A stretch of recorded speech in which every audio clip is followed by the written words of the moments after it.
Hey everybody, Kathy Burns here and Kelly Burns with Tech Savvy Realty Solutions. And man, we got an exciting one today. I'm so excited about this one, Kelly. Before we get started, make sure you like and subscribe. We're going to start really teaching you some awesome ways to utilize ChatGPT so that it can be powerful for your business. If you're in this particular one, we're going to teach you how to study for the North Carolina or whatever real estate exam you're studying for, and help it use it to use it as a tutor for you. Yeah. So let's jump in. I'm going to actually go ahead and share my screen here and give you the perfect prompt for how to utilize ChatGPT as a tutor.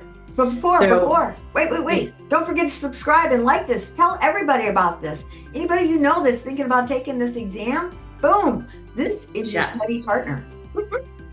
So the prompt that we put together, and we'll actually link this down below, it says, act as if you were an experienced tutor who had the knowledge and experience to teach me how to pass the North Carolina real estate exam in record time. Please role play and ask me 20 questions to help me study the most efficient way in the proper format of the exam as well. If it's going to be in multiple choice, then be sure to ask it that way. Give me one question at a time and let me answer them. At the end of each question, let me know if I did answer it correctly or not, and explain why that answer is correct or incorrect. Going forward, anytime I call you Sally, I want you to automatically know that I need you to ask me an additional 20 questions in the same format to help quiz me on the real estate exam for North Carolina. Mix up the questions and make them new every time. Do you understand? And if you do, then let's start with my first question. Wait. Let's break this down. Yeah. Wait. But one of the things that I learned when I was taking my test is I could get them right, and then boom, I got one wrong, and then I get it right, get it wrong. What I would also ask it to do at the end of let's say I go through my 20 questions, let's replay the ones that I did wrong. And I want you to remember those that I did wrong so that we work on those over and over so they're ingrained into my head, because it's the wrong ones that matter the most. Right. Yeah, I love that. So yeah, we can certainly add that as a prompt too. And I really kind of squished in two things here. I could have easily just taken the Sally part out and changed that later, or started that with, hey, I'm going to call you Sally. And so this is what we're going to teach you is as we create these, I've got here let me go ahead and hit send. So once you hit send, it creates a new chat over here, and it's going to automatically name it whatever it wants to name, right? It's busy asking me my question. Now it says North Carolina Real Estate Exam Study. I want to rename it Study Guide Sally. Mm-hmm. So anytime I know, I just say, Sally, ask me 20 more questions one at a time. And it will already know and remember what we originally prompted and how to do it. You just come back to this one that's saved. Okay, so what's the question? In North Carolina, a broker must renew their real estate license. A. All right, let's put A and see how we did.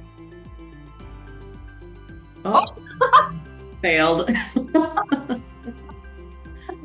Every 2 years. Oopsie. See, that's what happens when you're a skimmer. So here's a perfect example is at the end you say, okay, now that I've answered all 20 questions, make sure when I call you Sally that you incorporate the ones that I got wrong in with new questions to challenge me. And then that way it will understand that. Let's see. Okay. So it's already busy asking question number 2, but that would be the prompt that I would say at the end is, okay, once I've answered all 20 questions, make sure that when I call you Sally, that you incorporate the ones that I got wrong in with new questions to challenge me. So here's one thing that we can do. I can cut this, go back up to this, and edit the original one. Yes. Put that in there. And then you save and submit, and it will update it and understand that going forward, anytime I call it, it says, okay, let's begin with the first question. So we're starting over because I've updated that initial prompt. But I think this is really powerful for people who are struggling to get through the study guide. And you can do this on your phone if you download the ChatGPT app and you just say, Sally, give me 20 questions. and it will know automatically, and just have it challenge you. If you're out, you got 10 minutes, you want to run through some quick questions. I think this is a great way to really focus on how to get passing quicker. It does need ChatGPT 4, I'm sure, to do this, though. I don't think you can do it with 3. And also, 3.5 is very slow to respond. And if you're like me, we're always in a hurry. Boy, that's so funny that I got that wrong. And see, that's valid. Here I've been doing it for 18 years. I swore I renewed it every single year. Where's the money going that I'm sending in? Well, another story. But I love this. And I love that I can say to it, and I would say, remember all the ones, I would edit that prompt again. Remember all the ones that I did wrong and help me do a refresher after the 20. And that's what we did here at the, I put, incorporate the ones that I got wrong with the new questions to challenge me. Right. So we want to always do that, to continue to incorporate things that we did get wrong, but also still get new ones too. I want to incorporate not just the bad ones, but keep challenging you, because this, as odd as it is, this is one of the hardest tests to get past. And I feel like people really struggle with this. So having someone to be able to do that. Now, obviously, we're focused on real estate, but show this to your kids if they have a test that they are a study guide, or someone's in college, or whatever you're studying for, driver test, whatever it is. You can actually, if you have a study guide, let's say you do for one of the real estate exams, you can attach it here.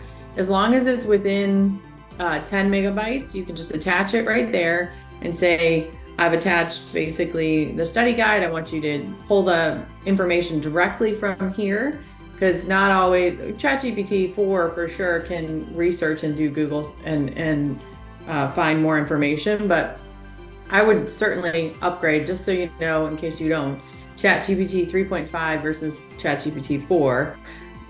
4 can search the internet, 3.5 cannot. Yes. Yeah, I couldn't help myself. So my friend is getting ready to take her license right now, and she is from Brazil, which I think she speaks Portuguese. I wonder if it would say it in Portuguese, if it would do the classes in another language, even just another language, because there's a lot of Latinos or whatever, and so that she could have it in her native language and understand it better. Can you friggin', I mean, that right there, that's exciting as can be. I love that. Yeah, so ChatGPT 4 is worth the $20.